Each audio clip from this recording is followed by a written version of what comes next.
Esto es una historia de traición, de una suegra que confundió mi paciencia con debilidad, y de una verdad de sangre que nadie en esa familia estaba preparado para escuchar. Es también, si soy sincera, una historia de amor mal entendido, del que se construye sobre una mentira ajena sin que nadie lo sepa, ni siquiera quien la sostiene. Y es, sobre todo, la historia de una casa que casi pierdo por no querer montar un drama a tiempo. Si me quedan hasta el final, van a entender por qué digo que la justicia, cuando llega tarde, llega de todas formas. Y llega para quedarse.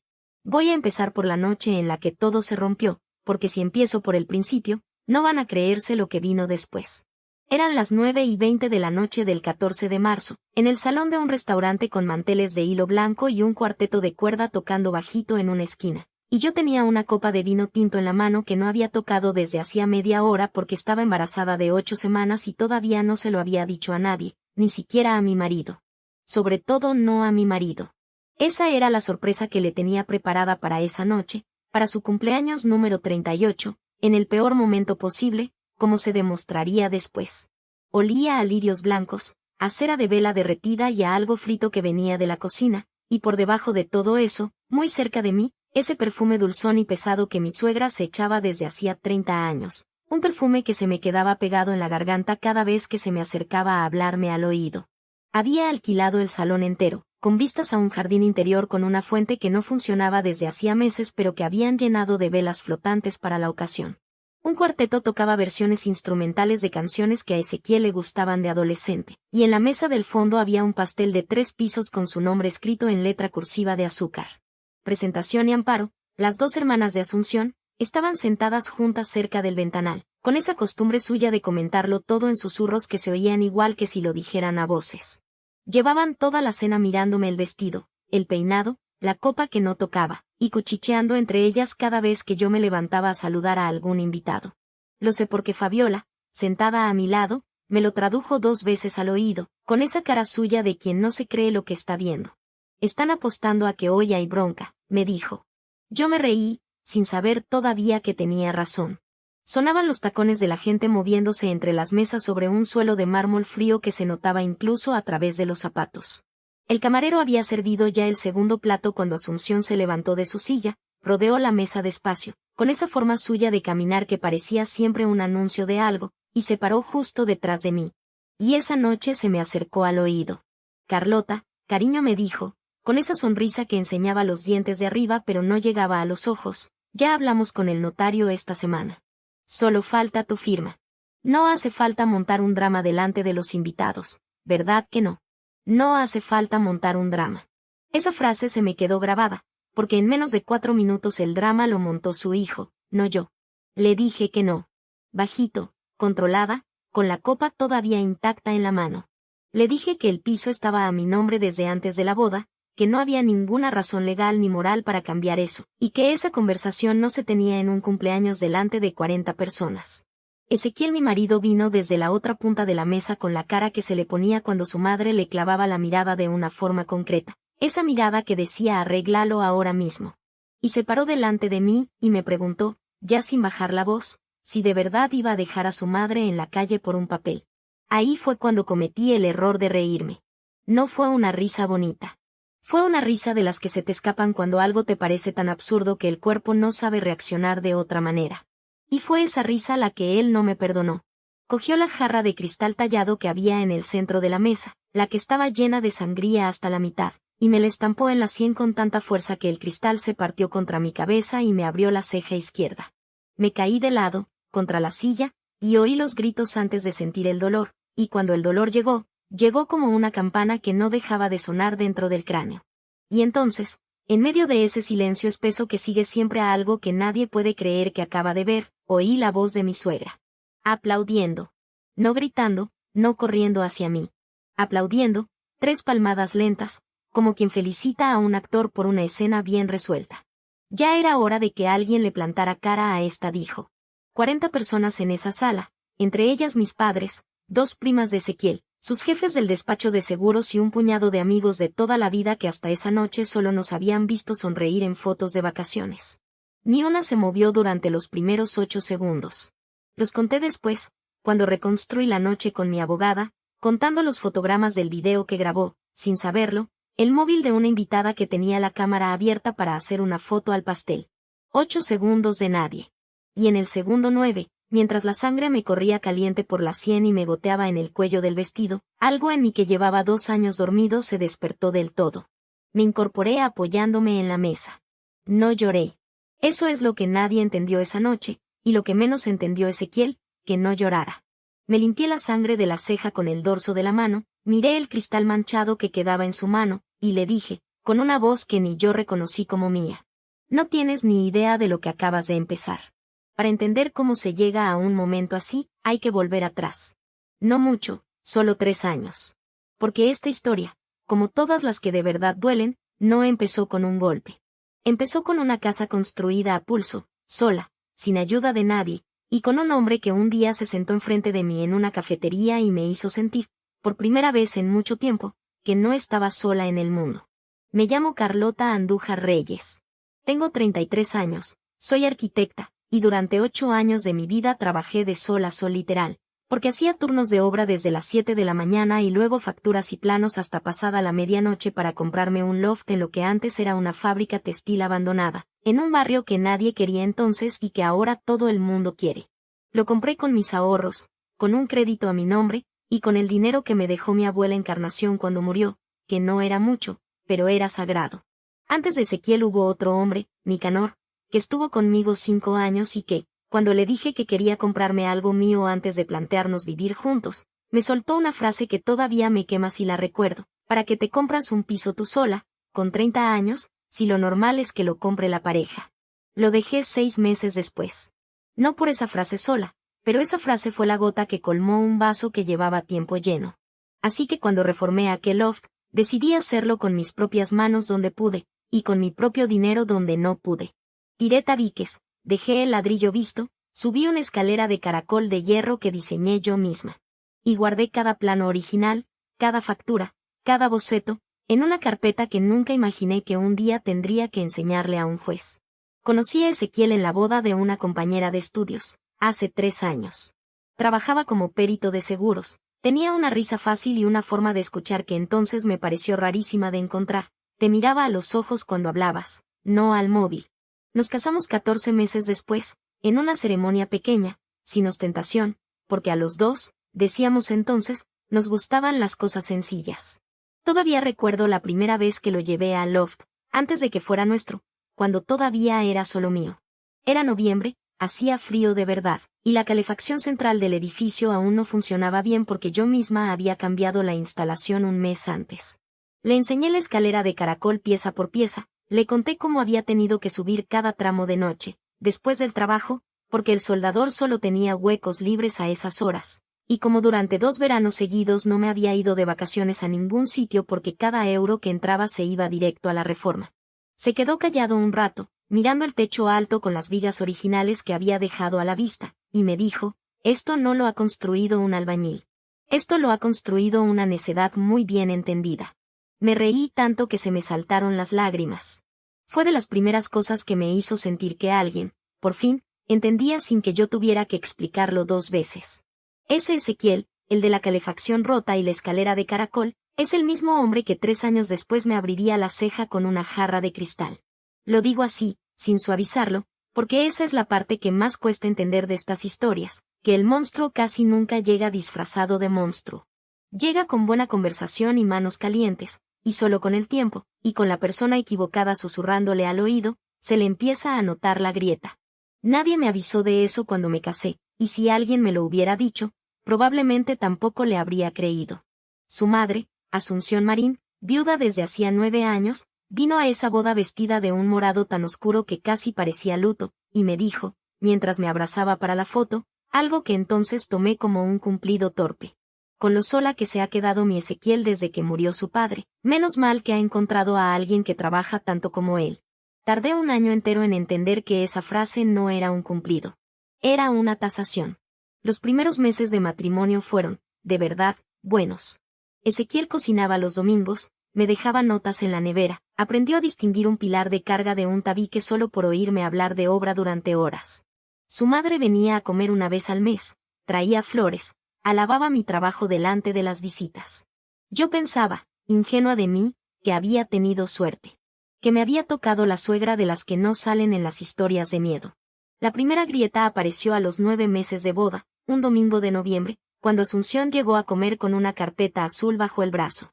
Nos la puso encima de la mesa, entre la fuente de arroz y la ensalada, y dijo que era solo una previsión, por si a alguno de los dos le pasaba algo. Dentro había un modelo de escritura, ya con los datos del registro de la propiedad de mi loft rellenados a mano, donde se me pedía que incluyera a Ezequiel como copropietario al 50%. Le dije, sonriendo todavía, que el piso ya estaba protegido como bien privativo mío, comprado antes del matrimonio, y que legalmente no hacía falta ningún papel para que Ezequiel tuviera derecho sobre nuestra vida en común. Que si algún día queríamos comprar algo juntos, lo compraríamos juntos, a medias, con nuestro dinero de los dos. Asunción se guardó la carpeta sin decir nada más. Pero se le puso una cara que yo no había visto antes, una cara que apretaba la mandíbula por dentro sin que se notara casi por fuera. Y esa tarde, cuando se fue, oí a Ezequiel decirle en la puerta, en voz baja, algo que no llegué a entender del todo. Solo casé la última palabra. Luego. ¿Luego qué? No lo supe hasta 4 meses después. En marzo del año siguiente empezaron las llamadas al despacho de Ezequiel, discretas al principio. Yo trabajaba entonces en un estudio de arquitectura del centro, y una tarde, saliendo tarde de una reunión con clientes, me llamó un compañero de Ezequiel, un chico llamado Baldomero con el que a veces quedábamos los 4 a cenar, y me dijo, en un tono que sonaba a disculpa antes de empezar la frase, que tenía que contarme algo. Asunción había estado detrás de un negocio, 2 años antes, un restaurante que montó con un socio en la costa, y ese negocio había quebrado dejando una deuda enorme, de las que se cobran con intereses de usura porque el banco no había querido prestarle ni un euro y había recurrido a un prestamista privado. Baldomero lo sabía porque su cuñado trabajaba en la notaría donde Asunción había ido, hacía poco, a preguntar cómo se podía regularizar, esa fue la palabra, la titularidad de un inmueble que en teoría pertenecía solo a su nuera. Baldomero me dio, además, un nombre, Petra Solórzano, camarera del restaurante durante los 8 meses que estuvo abierto antes de cerrar, a la que él conocía porque había sido su vecina de toda la vida. Quedé con Petra un sábado por la mañana en una cafetería cerca del mercado, y me contó, removiendo el café con una cuchara que no dejó de tintinear contra la taza en todo el rato, que Asunción se había gastado en ese negocio no solo sus ahorros, sino un dinero que, según decía ella en la cocina cuando se creía que nadie la oía, tenía que devolver sí o sí, porque si no, no respondía de lo que le pudieran hacer. Petra recordaba, sobre todo, una tarde en la que el socio de Asunción se presentó furioso reclamando su parte, y Asunción le contestó, delante de todo el personal, una frase que se le quedó grabada, tranquilo, que yo tengo un colchón que no sabe ni que lo tiene. Petra no supo entonces a qué colchón se refería. Yo, meses después, sí lo supe. No firmé nada con Petra, no le pedí que declarara todavía.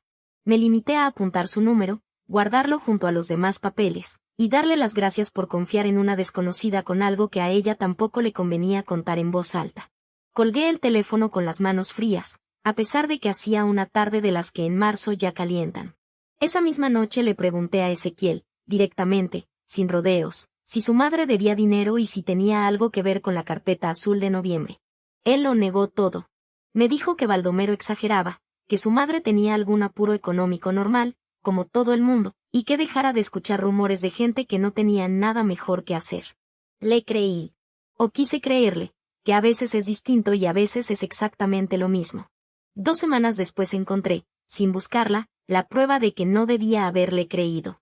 Fui al banco a renovar el certificado de mi hipoteca para un trámite de la comunidad de vecinos, y la empleada, una chica joven que ya me conocía de otras veces, me comentó, mientras esperábamos que la impresora escupiera el papel, que qué suerte había tenido de que la otra gestión hubiera quedado en nada. ¿Qué otra gestión? Le pregunté. Se puso pálida. Me explicó, tartamudeando un poco, que hacía un mes había venido un hombre, con un poder notarial a mi nombre, intentando solicitar información sobre mi hipoteca y una posible ampliación de titularidad. El poder estaba firmado, decía ella, por usted misma. El problema es que la firma no coincidía con la que yo tenía registrada en el banco desde hacía 8 años, y el Departamento de Cumplimiento lo había rechazado por sospecha de fraude documental, sin llegar a denunciarlo porque, técnicamente, no se había consumado nada. Un poder falsificado. Con mi nombre. Para tocar mi hipoteca. Salí de aquel banco con la carpeta del certificado apretada contra el pecho, sin decir una palabra más, y me fui directa al despacho de una abogada que llevaba temas de familia y patrimonio, una mujer que se llamaba Leonor Bastida, a la que había conocido años antes en un curso de urbanismo. Le conté todo, la carpeta azul, la deuda del restaurante, el poder falsificado.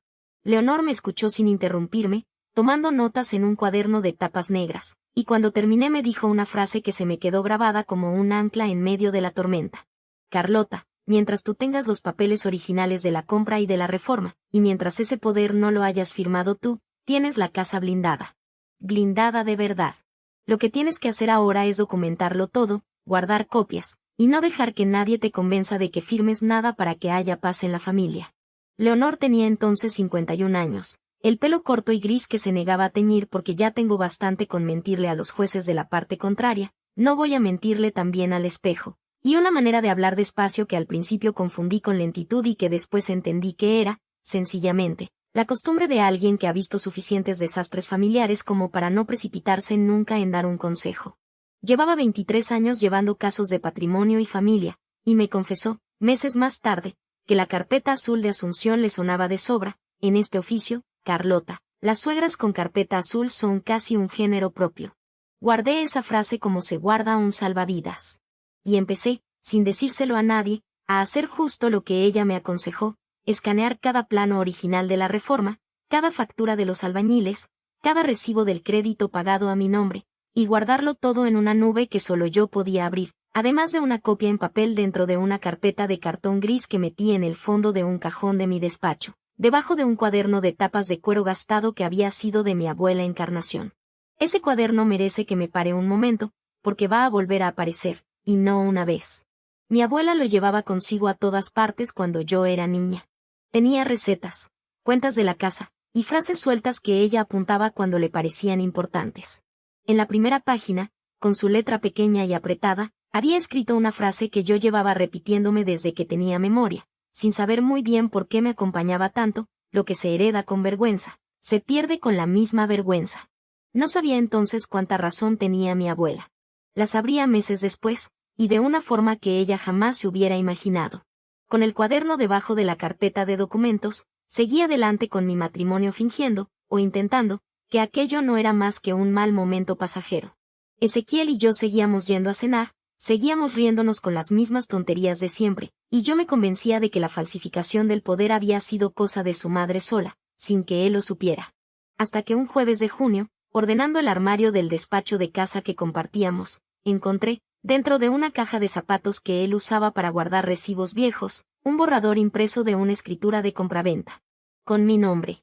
Cediendo el 50% del loft a Ezequiel Marín, en concepto de bien ganancial adquirido durante el matrimonio, una frase jurídicamente falsa, porque el piso era mío desde antes de casarnos, pero escrita con la suficiente ambigüedad como para colar en un despacho poco cuidadoso. Y en el margen, con la letra de Ezequiel, una anotación a bolígrafo: preguntar a mamá si el notario de siempre puede saltárselo de la firma en presencia. Ahí entendí que no era solo su madre. Él lo sabía. Él estaba dentro. Esa noche no dije nada. Guardé el papel, hice una foto con el móvil, y me metí en la cama al lado de un hombre que, unas horas antes, había estado planeando en un papel cómo quitarme la mitad de mi casa sin que yo me enterara hasta que fuera demasiado tarde para impedirlo. Esa madrugada no dormí. Me quedé despierta al lado de Ezequiel, con la respiración de él tranquila y regular, y la mía corta, como si me faltara medio pulmón. Me levanté a las 3:15, o puede que fueran las 4, ya no lo recuerdo bien, y me senté en la cocina a oscuras, con las manos alrededor de una taza de manzanilla que se me quedó fría sin que le diera ni un sorbo. Se me heló la sangre pensando en cuánto tiempo llevaba ese hombre, el mismo que roncaba tranquilo a 10 metros de mí, planeando en silencio cómo quedarse con la mitad de algo que yo había levantado sola, ladrillo a ladrillo, durante 8 años. No lloré esa noche tampoco. Ya entonces algo en mí había decidido que el llanto se lo iba a guardar para cuando ya no me hiciera falta ser fuerte. Fue entonces cuando descubrí que estaba embarazada. Me hice la prueba en el baño de mi despacho, un martes cualquiera, porque llevaba 2 semanas de retraso y unas náuseas que había achacado al estrés. Me quedé sentada en el suelo del baño, con el palito en la mano, sin saber si reír o llorar, porque en ese preciso instante mi vida se dividía en 2 películas completamente distintas, la de la mujer que estaba a punto de ser madre, y la de la mujer que tenía en un cajón las pruebas de que su marido y su suegra conspiraban para robarle su casa. Decidí no contárselo a nadie todavía. Ni a Ezequiel, ni a mi madre, ni siquiera a Leonor. Quería, primero, entender hasta dónde llegaba aquello. Y quería, en el fondo, darle a mi matrimonio una última oportunidad, la del embarazo, la de un cumpleaños con champán, aunque yo no fuera a beberlo, y la esperanza tonta de que la noticia lo cambiara todo para bien. Se lo iba a decir el 14 de marzo. En su cumpleaños. Delante de nadie, a solas, después de la cena, como un regalo que compensara todo lo demás. No llegué a decírselo. Antes de eso, sin embargo, hubo otra pieza que encajó, y esta vino de un sitio que nunca hubiera imaginado, de mi propio padre. Mi padre, Leocadio Andújar, fue juez de instrucción durante 31 años antes de jubilarse, y tiene esa costumbre, que de niña me sacaba de quicio y de adulta agradezco cada día, de no creerse nunca del todo una explicación hasta que la ve por escrito. Cuando le conté, en confianza, lo del poder notarial falsificado sin decirle todavía lo del borrador de escritura, porque no quería preocuparle más de la cuenta antes de tiempo, se puso serio de una manera que yo conocía bien, la manera en que se ponía serio cuando alguien mentía delante de él en una vista. Carlota me dijo, esto no es un capricho de una suegra pesada. Esto es un patrón. Y los patrones no se improvisan, se planifican con tiempo. Averigua de dónde viene el dinero de esa mujer, porque nadie insiste tanto en quitarle la casa a otro si no está ahogándose por dentro. Mi padre tenía contactos, de sus años de juzgado, con un procurador jubilado al que llamó por curiosidad, nada más. Y ese procurador, en 2 llamadas, encontró algo que ni Baldomero ni el banco habían mencionado. Asunción Marín llevaba 31 años recibiendo transferencias mensuales, siempre de la misma cuenta, de un titular llamado Octavio Villalta. 31 años. Justo la edad de Ezequiel. Se lo dije a mi padre casi sin voz, y él, que había visto de todo en sus años de juzgado, se quedó callado un buen rato antes de decir lo que los dos estábamos pensando sin atrevernos a decirlo en voz alta, que quizás el padre de Ezequiel no era el hombre que llevaba 9 años enterrado en el cementerio de San Cayetano, el hombre al que Ezequiel visitaba cada año por su aniversario con un ramo de claveles blancos. No dije nada todavía. Ni a Ezequiel, ni a Asunción.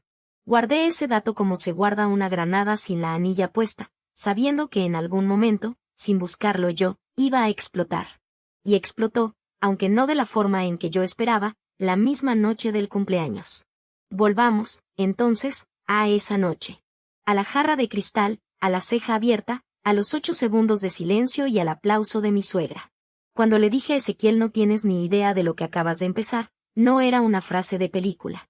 Era, literalmente, un plan que ya tenía medio montado en la cabeza, porque llevaba semanas preparándome para un momento así sin saber que llegaría precisamente esa noche. Lo primero que hice, todavía con la sangre bajándome por el cuello, fue sacar el móvil y grabar un video de 10 segundos de mi propia cara, la ceja abierta, la sangre, el cristal roto en el suelo, y decir en voz alta, con fecha y hora, lo que acababa de pasar. Después llamé yo misma a emergencias, no dejé que lo hiciera nadie por mí, porque quería que quedara constancia de mi propia voz pidiendo una ambulancia y, en la misma llamada, pidiendo que avisaran también a la policía por una agresión.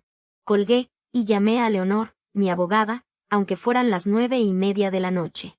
Contestó al segundo tono, como si llevara meses esperando esa llamada, y lo primero que me dijo fue, no te muevas de ahí hasta que llegue la policía, no dejes que nadie te limpie la herida antes del parte médico, y no hables con Ezequiel a solas bajo ningún concepto.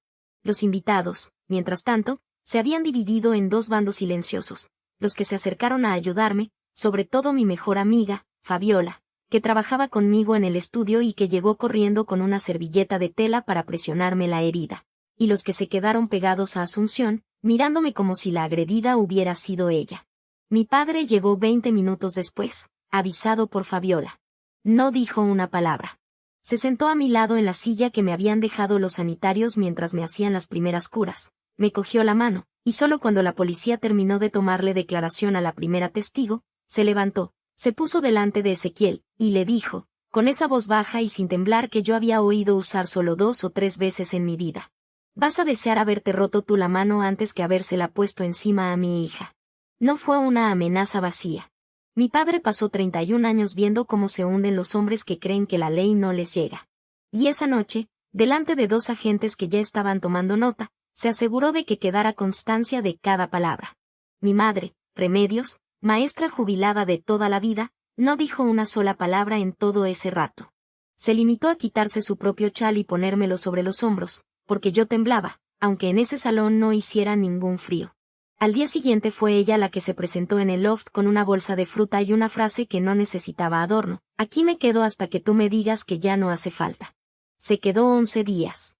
Me llevaron al hospital. 8 puntos en la ceja, una contusión en el pómulo y, cuando le dije a la doctora de urgencias que estaba embarazada de 8 semanas, un ultrasonido de comprobación que hicieron ahí mismo, a las 11:30 de la noche, en una sala con la luz demasiado blanca, para asegurarse de que el golpe no le hubiera hecho nada al bebé. No le había hecho nada.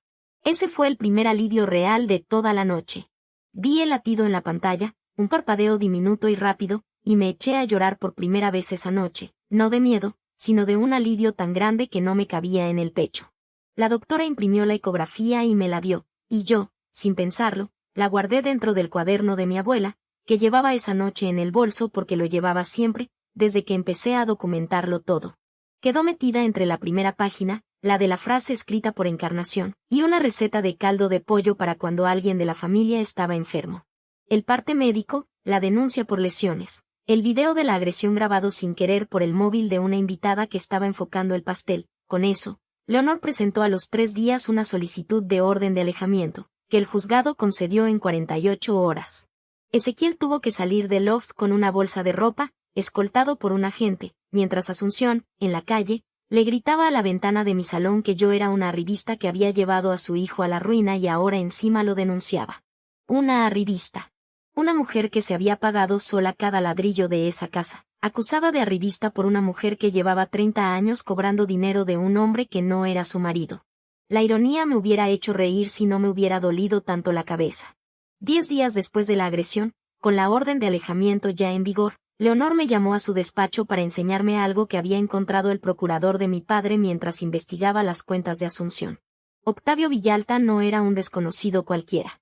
Era, desde hacía 15 años, el propietario de una cadena de hoteles con presencia en media docena de ciudades, viudo, sin hijos reconocidos, 72 años. Y esto fue lo que hizo que se me cayera el bolígrafo de la mano, ingresado desde hacía 3 semanas en un hospital privado por un fallo cardíaco que sus médicos calificaban de delicado. Un hombre que llevaba 31 años pagando a Asunción Marín, sin hijos reconocidos, moribundo, y con una fortuna que, sin heredero directo, iría a parar a una fundación benéfica si él no dejaba dicho lo contrario antes de morir. Le pedí a Leonor que me explicara, despacio, qué significaba legalmente todo aquello, si es que significaba algo. Y ella me dijo una frase que resumía perfectamente el nudo en el que estábamos metidas todas: si Octavio Villalta es el padre biológico de Ezequiel, y lo reconoce, o si hay una prueba que lo demuestre después de su muerte, Ezequiel tendría derecho a una parte de esa herencia. Y eso, Carlota, lo cambia todo. Para bien y para mal. Para bien, porque un hijo no reconocido no tiene culpa de la mentira que lo rodeó desde la cuna. Para mal, porque en cuanto Asunción se enterara de que ese secreto podía salir a la luz, iba a hacer cualquier cosa por controlarlo ella primero. Hubo algo más, algo que ni Leonor ni yo esperábamos encontrar, y que llegó de la forma más aburrida posible: un inventario judicial. Como parte de la investigación por el poder falsificado, el juzgado ordenó revisar un trastero que Asunción tenía alquilado desde hacía años en las afueras, donde guardaba, sin demasiado orden, las cosas de Práxedes que nunca había tenido valor de tirar. Entre cajas de vajilla vieja y ropa de invierno que ya no le servía a nadie, el procurador de mi padre encontró un sobre cerrado, amarillento, con una única frase escrita en el exterior con letra de hombre, torpe y grande: para Ezequiel, cuando cumpla 18, si es que su madre me deja dárselo algún día. Nunca se lo había dado. Ezequiel cumplió 18 hacía 15 años. Dentro había una carta de Práxedes, fechada 2 años antes de morir, en la que confesaba algo que ninguno de los dos, ni Ezequiel ni yo, hubiéramos imaginado: que él siempre había sospechado que Ezequiel no era hijo suyo, desde el mismo año en que nació, por las fechas que no le cuadraban con un viaje de trabajo que Asunción nunca supo que él recordaba tan bien. Que había querido, en su momento, hacerse una prueba, y que Asunción lo convenció de no hacerla nunca, diciéndole que remover eso solo serviría para hacerle daño a un niño inocente. Que él, a su manera torpe, decidió quererlo igual, sin condiciones, pero que nunca dejó de sentir, escribía, que vivía dentro de una mentira que no había elegido yo. Y que, años después, cuando quiso cambiar el testamento para proteger una pequeña parcela familiar de cualquier mano que no fuera la de su hijo criado, fuera o no de su sangre, Asunción también se lo impidió, alegando que esas cosas ya estaban resueltas y no había que remover papeles viejos. Práxedes, el hombre al que Ezequiel visitaba cada año en el cementerio de San Cayetano con un ramo de claveles blancos, había sido, a su manera, otra víctima de la misma mujer que ahora movía notarios falsos para no perder el control de una fortuna que ni siquiera existía todavía. Me acordé, leyendo esa carta en el despacho de Leonor, de la frase de mi abuela, la que llevaba escrita desde niña en la primera página de aquel cuaderno de cuero: lo que se hereda con vergüenza, se pierde con la misma vergüenza. Práxedes había heredado, sin buscarlo, la vergüenza ajena de un secreto que no era suyo. Y lo había pagado con 15 años de silencio impuesto incluso después de muerto. Y lo hizo. 15 días después de aquella reunión con Leonor, mientras yo seguía en pleno proceso de divorcio y con la denuncia por agresión avanzando hacia juicio, recibí una llamada de un hombre que se presentó como notario de confianza de la familia Marín, un tal Ubaldo Reyes, que me pidió una cita para aclarar unos temas patrimoniales antes de que las cosas se compliquen más para todos. Algo en su tono, en la prisa con la que hablaba, me hizo desconfiar antes incluso de colgar. Se lo conté a Leonor, y ella hizo lo que hace siempre que algo le huele mal: llamó al colegio de notarios para verificar el número de colegiado que ese hombre le había dado a mi secretaria por teléfono.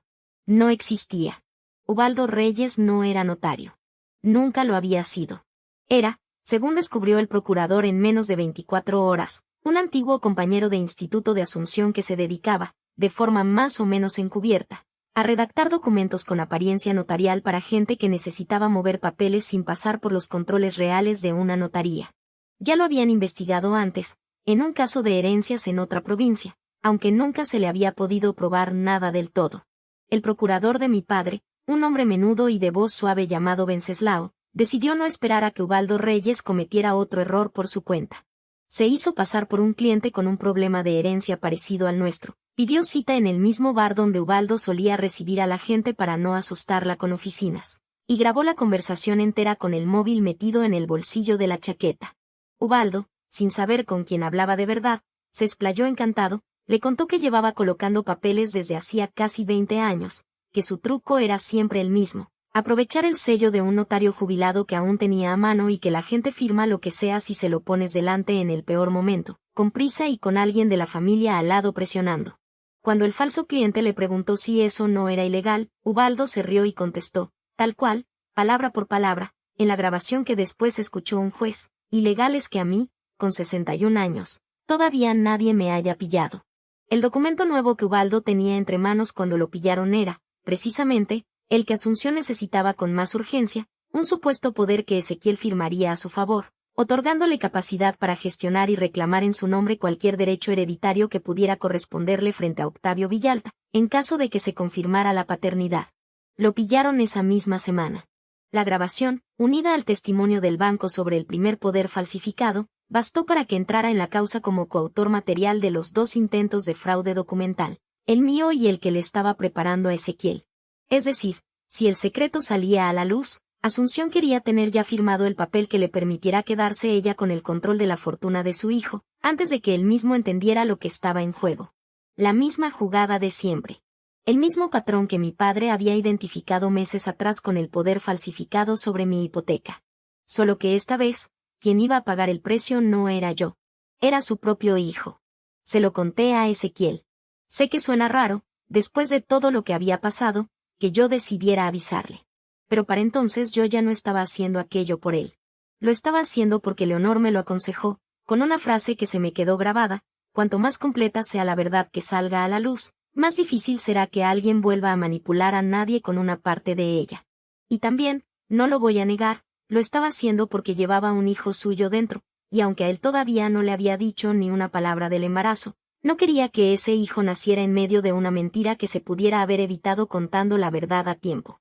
Se lo dije por escrito, a través de Leonor, que se lo hizo llegar a su propio abogado. Le adjunté copia de las transferencias de Octavio Villalta a su madre durante 31 años, y le sugería que, antes de firmar nada que le trajera Ubaldo Reyes, hiciera él mismo una prueba de paternidad. Ezequiel tardó 4 días en responder. Cuando lo hizo, no fue con un mensaje.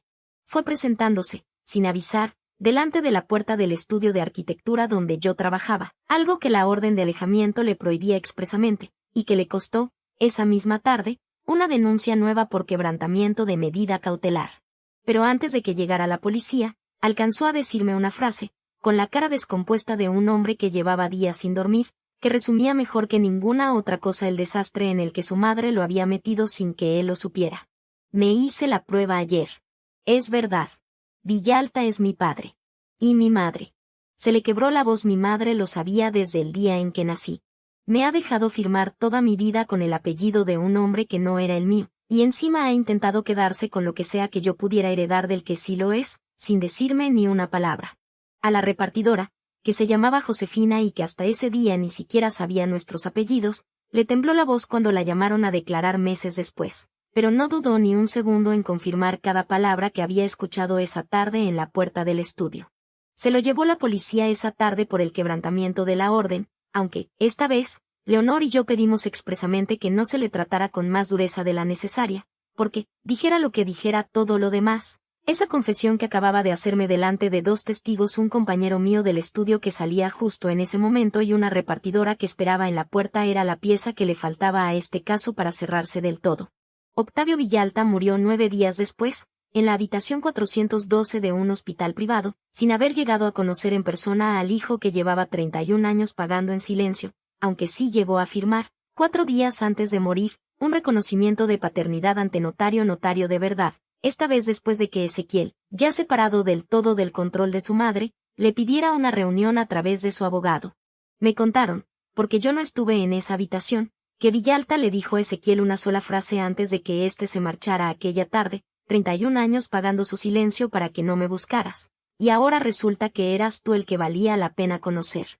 Ezequiel salió de esa habitación siendo, legalmente, hijo reconocido de uno de los empresarios hoteleros más importantes del país.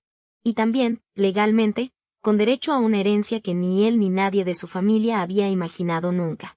Una enfermera de esa planta, que atendió a Villalta las últimas semanas, le contó después a Leonor, porque a esas alturas del proceso todo el mundo parecía tener algo que contarle a mi abogada, que Villalta había pedido papel y bolígrafo esa misma noche, ya con la mascarilla de oxígeno puesta la mitad del tiempo, y había escrito, despacio, con la letra torcida de quien ya no controla bien el pulso, una nota corta que dejó junto a su testamento, que lamentaba 31 años de cobardía disfrazada de discreción, y que el único arrepentimiento real de su vida no era el dinero que había pagado para que nadie preguntara, sino los 31 cumpleaños de su hijo a los que nunca había ido.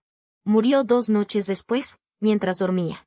No llegó a conocer a Encarna, ni a saber que iba a ser abuelo, aunque en el testamento, redactado con la ayuda de un notario de verdad esa misma semana, dejó constancia expresa de que cualquier hijo o descendiente de Ezequiel Marín Villalta, porque así firmó Ezequiel, por primera vez, en los papeles del reconocimiento tendría también derecho a su parte. Aquí es donde muchas historias se equivocan, porque asumen que una fortuna arregla lo que rompió una traición. No fue así, ni para Ezequiel ni para mí.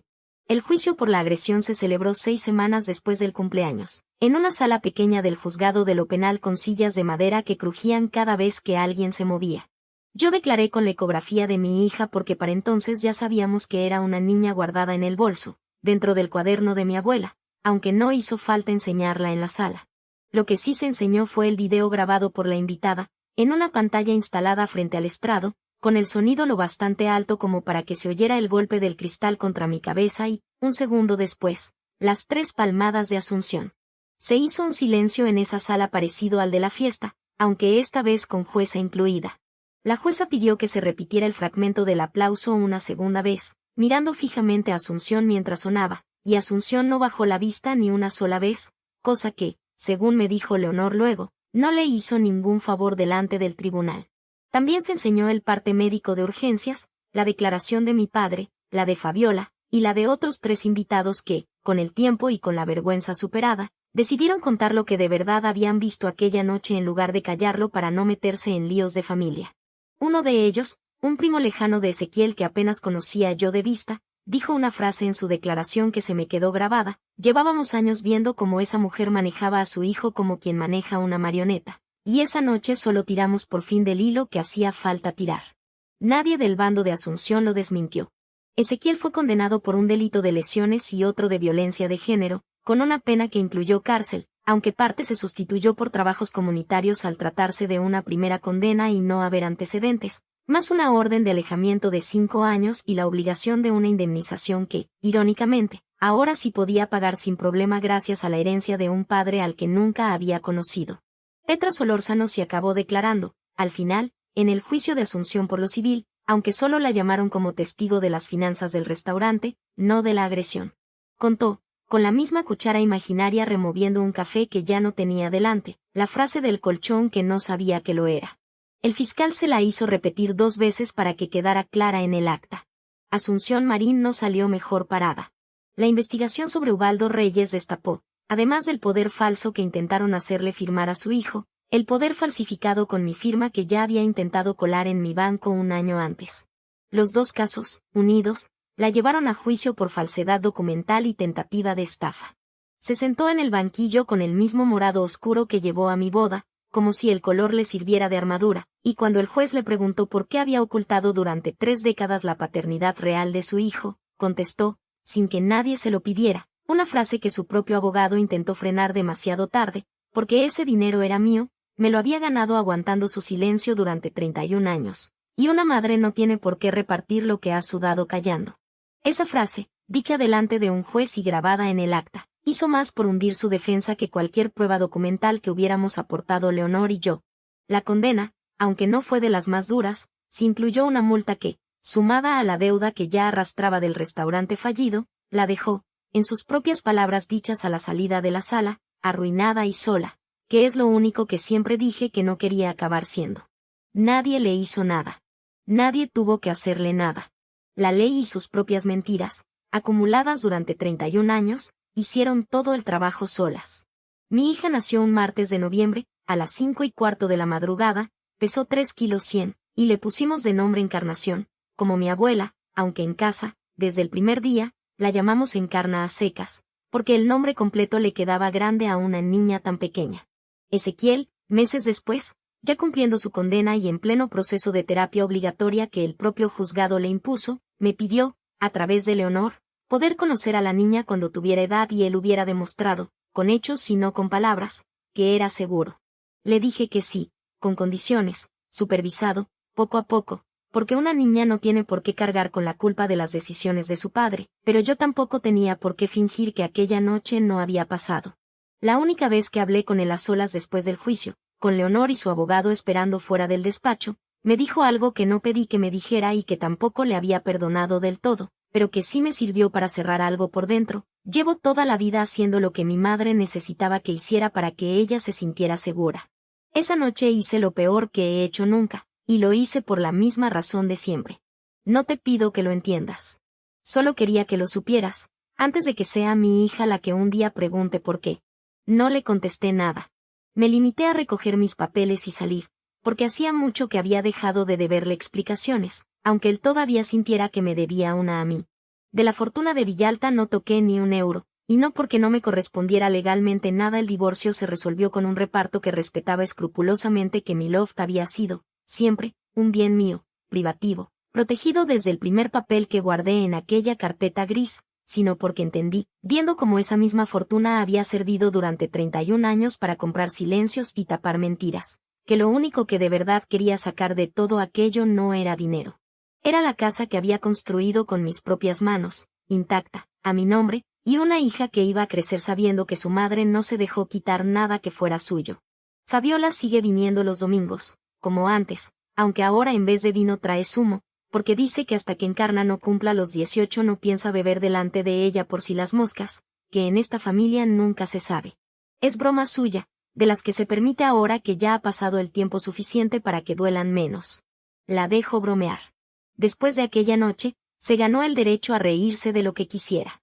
Mi padre, el mismo que se jubiló después de 31 años viendo desfilar mentiras delante de un estrado, me dijo una noche, meciendo a Encarna en brazos mientras yo terminaba de firmar los últimos papeles del divorcio, algo que se parecía mucho a lo que mi abuela había escrito, décadas atrás, en la primera página de aquel cuaderno de tapas de cuero, que una casa no se hereda por apellido, se gana con las manos que la levantan.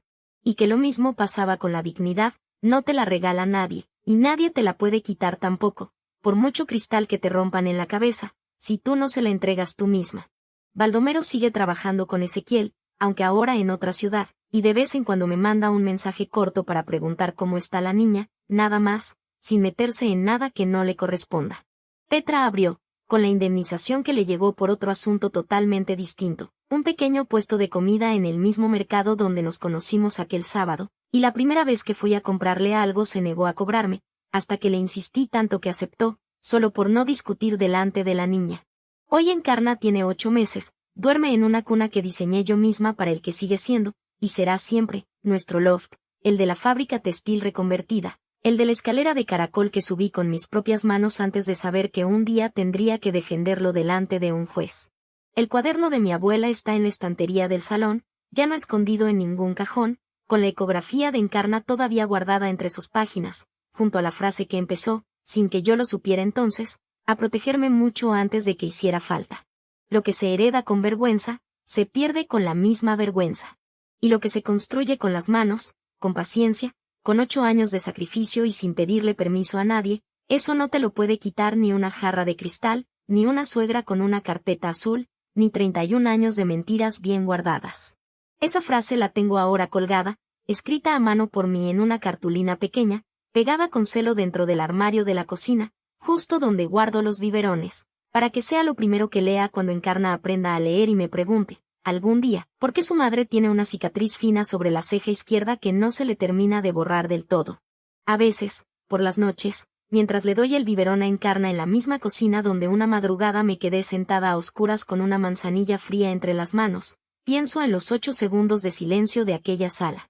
En como 40 personas educadas, con buenos modales y mejores intenciones la mayoría, tardaron 8 segundos completos en reaccionar ante algo que debería haberlas hecho saltar de la silla al instante. Y pienso que ese silencio, más que la jarra de cristal, más que el aplauso de mi suegra, es lo que de verdad tengo que enseñarle a mi hija a romper el día que le toque, si es que alguna vez le toca. El silencio de los que miran y esperan a ver qué hace la víctima antes de decidir de qué lado ponerse. Esa es mi historia. Y si alguna vez alguien les dice que no hace falta montar un drama por defender lo que es suyo, ya saben lo que les digo yo, monten el drama que haga falta. La dignidad no se negocia en la mesa de un cumpleaños, y la verdad, tarde o temprano, siempre encuentra la manera de sentarse también a esa mesa.